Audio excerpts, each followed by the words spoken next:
I was never the kind of person to believe in paranormal stuff or anything like that. I always thought those stories were exaggerated or that people were just imagining things. But what happened to me that night completely changed the way I see the world.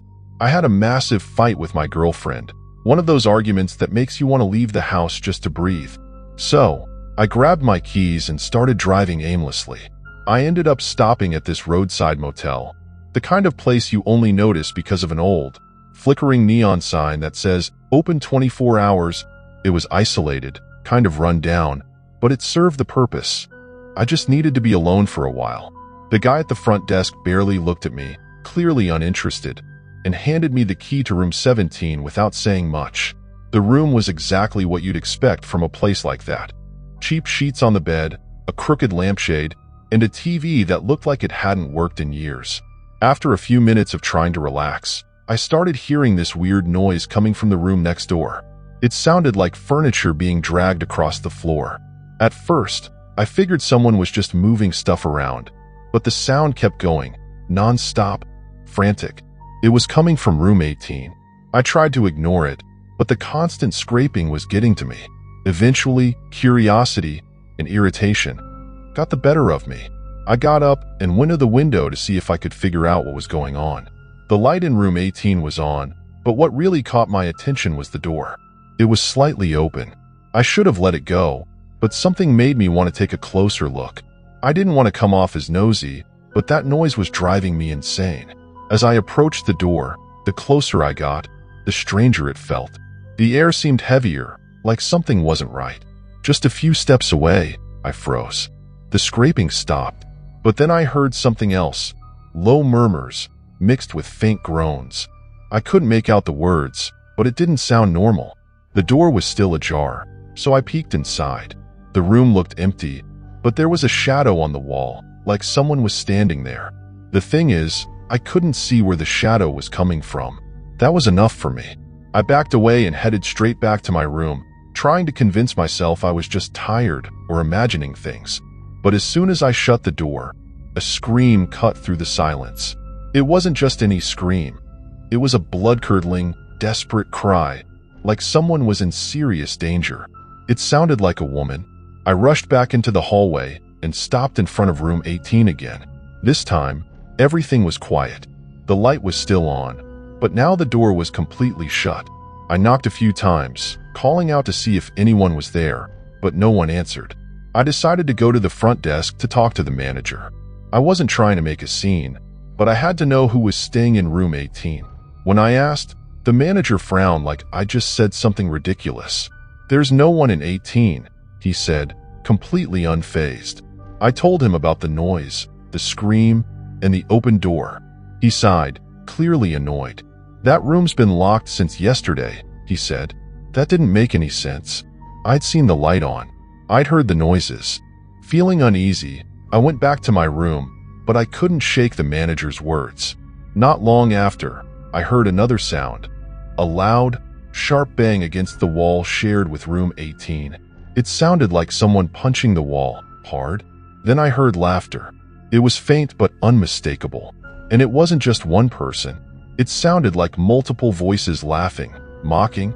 I couldn't take it anymore. I went back out into the hallway and stood in front of room 18.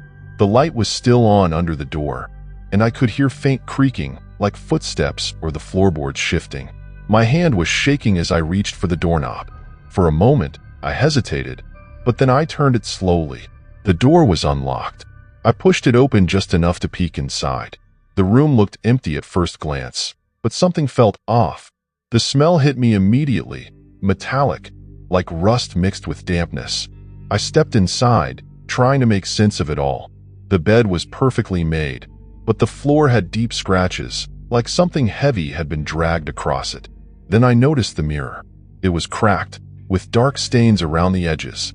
As I got closer to inspect it, the door slammed shut behind me. My heart nearly stopped. I spun around, but no one was there. The door was closed, and I hadn't touched it. And then I felt it, that undeniable feeling of being watched. It was like someone was right behind me, inches away. I froze, too scared to move. The air was thick, suffocating. I forced myself to turn around, expecting, I don't even know what, but there was nothing. The room was empty, yet I could feel something there. I took a deep breath and started moving toward the door, but before I could reach it, a voice whispered in my ear, "Leave."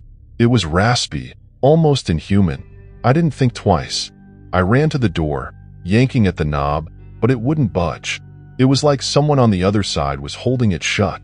Panic set in, and I started banging on the door with everything I had. Finally, it swung open, and I stumbled into the hallway. The second I was out, the light in room 18 went off. I didn't look back. I grabbed my stuff, went to the front desk, threw the room key on the counter, and told the manager I was leaving. He didn't even flinch. "You shouldn't have gone in that room," he muttered. I drove away as fast as I could, the empty road stretching out in front of me. My mind was racing, trying to process everything that had just happened. But in the middle of all that chaos, the fight with my girlfriend seemed so trivial now. I pulled out my phone and called her. Hearing her voice, even though she still sounded upset, was like a lifeline. I apologized, telling her I needed to see her. I didn't get into the details. I just said it had been a horrible night. When I got home, she was waiting in the living room. We hugged, and for the first time in hours, I felt safe. I told her part of what had happened, enough for her to understand why I was so shaken up. We made up, sitting on the couch and talking until the sun came up. I never went back to that motel, and I've avoided that stretch of road ever since. I don't know what was in room 18, and maybe I never will.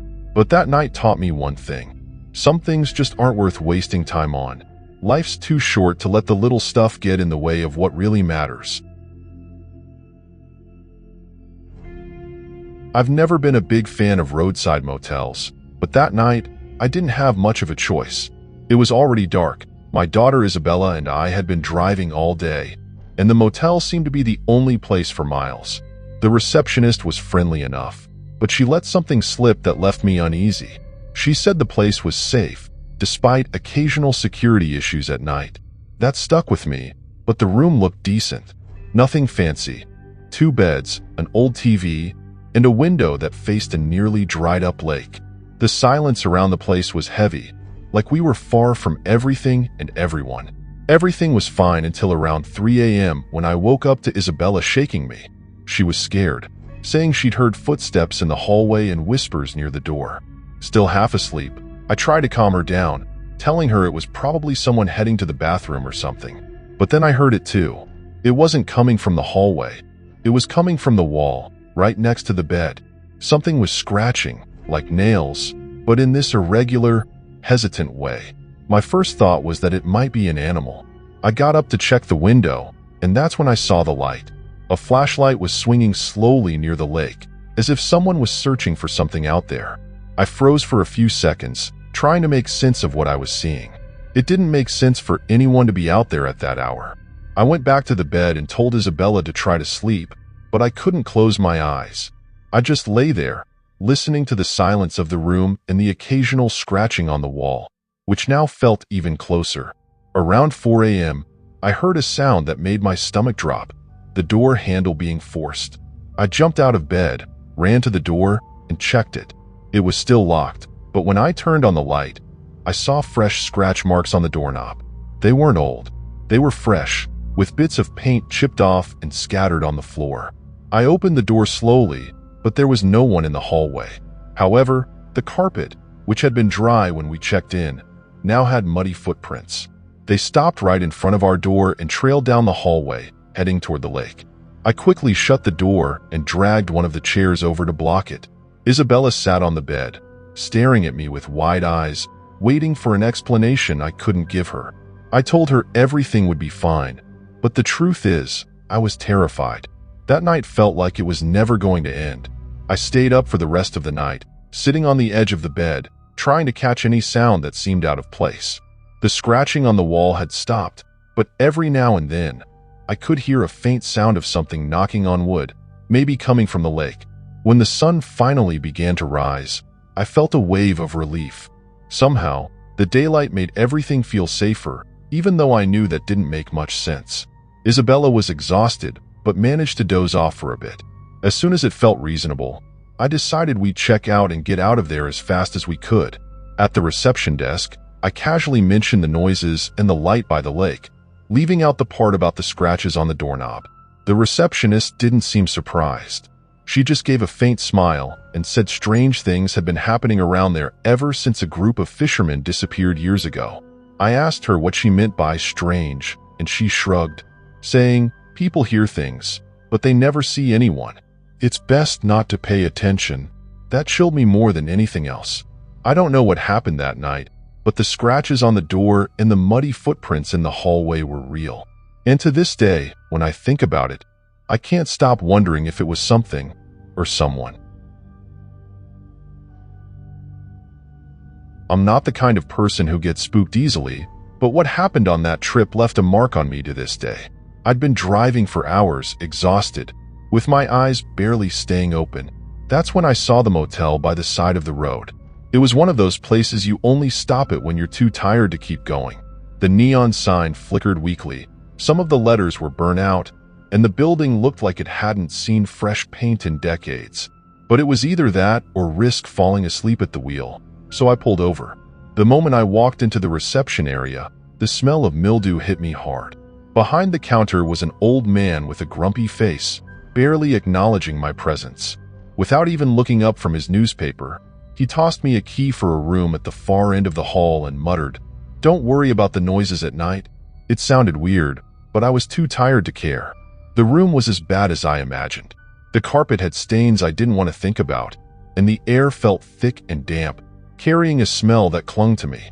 The window overlooked a pitch-black patch of weeds, and the curtains were torn, letting in faint flashes of light from the motel sign. I tossed my bag on the floor and fell onto the bed, ignoring how much it creaked with every move. I must have passed out fast, but I don't know for how long. I woke up to a strange sound, light tapping on the door, almost like someone didn't want to make too much noise. It was followed by whispers, faint and hard to make out. My heart raced. I peeked through the peephole, expecting to see someone, but the hallway was empty. Still, I couldn't shake the feeling that someone was there, watching. I crawled back into bed, trying to convince myself it was just my imagination. Maybe it was the wind or another guest passing by, but something felt off. The room seemed colder, like the temperature had dropped out of nowhere. That's when I heard another noise, this time inside the room. A low, dragging sound, like something heavy being pulled across the carpet. My eyes darted to the corner of the room, where there was a chair I distinctly remembered being turned toward the wall. Now it was facing the bed, and there were marks on the carpet showing it had been moved. I was alone, or at least I was supposed to be. I stood up slowly, trying to steady my breathing. I went to the door, ready to leave, but when I tried to turn the handle, it wouldn't budge. I even tried using the key to unlock it, but it wouldn't move. I was yanking on the door in a panic when the knocking came again, louder this time, and I heard a low, raspy voice say, "You're in my room." My blood turned ice cold. Whoever, or whatever it was, they were right on the other side of the door. I started yelling for help, pulling on the handle as hard as I could. Then it all stopped. No knocking, no voice, just silence, which was somehow worse. Finally, the door gave way, and I bolted down the hallway, not daring to look back. The place felt even more surreal than before. The flickering fluorescent lights cast shifting shadows that made the whole scene feel wrong. When I reached the reception, the old man was still there, reading his newspaper like nothing had happened. I was sweating and breathing hard, but before I could say anything, he looked at me and asked, "Room 11, wasn't it?" His tone made my skin crawl. I nodded, unable to speak. He let out a long sigh, like he'd been through this before. "That room should have stayed closed," he said flatly. I demanded to know what he meant, and he started explaining. Years ago, a man disappeared in that very room. No one knew what happened until weeks later when the staff noticed a foul smell. When they finally opened the room, they found the guy sitting in that chair, facing the bed, completely still. The scene was so disturbing that they decided to keep the room locked forever. Apparently, he had made a mistake sending me there that night. The way he told the story, so matter-of-factly, left me shaken. I didn't want to know anymore.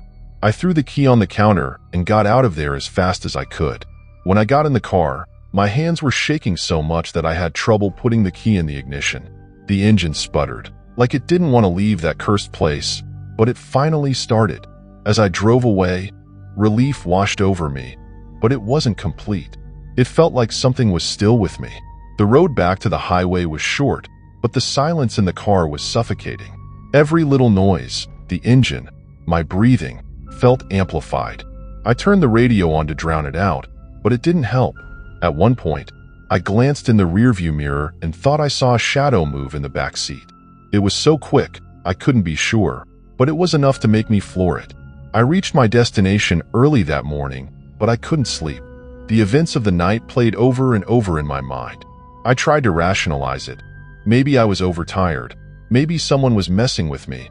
But the old man's explanation kept haunting me. That same morning, I got home and noticed something was off. The chair at my desk, which I always kept pushed under the table, was turned toward the bed, exactly like the one in the motel. I froze. I tried to convince myself I must have moved it, but deep down, I knew better. It felt like whatever had been in that room had followed me. Since that night, small, strange things keep happening.